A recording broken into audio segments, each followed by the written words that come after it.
Dry chilli chicken কম বেশি কিন্তু সবার পছন্দ। আর তবে আজ এটা রেডি করব খুব সহজে। প্রথমে চিকেনগুলোকে যেভাবে পকোড়ার মতো ভাজি সেভাবে ভেজে নিয়েছি। তারপর এদিকে পেঁয়াজ আর ক্যাপসিকাম বড় বড় করে কেটে নিয়েছি।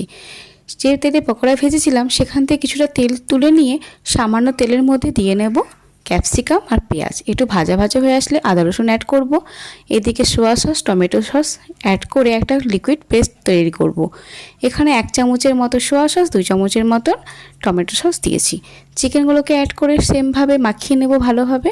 তারপর অ্যাড করব লবণ, স্বাদ মতন লঙ্কার গুঁড়ো, জিরে পাউডার আর গোলমরিচ গুঁড়ো দিয়ে সব কিছু মাখিয়ে উপর থেকে সামান্য চিনি ছড়িয়ে দেব। দিয়ে রেডি হয়ে যাবে আমাদের গরম গরম ড্রাই চিলি চিকেন। গার্নিশের জন্য উপর থেকে সাদা তিল ছড়িয়ে নিয়েছি।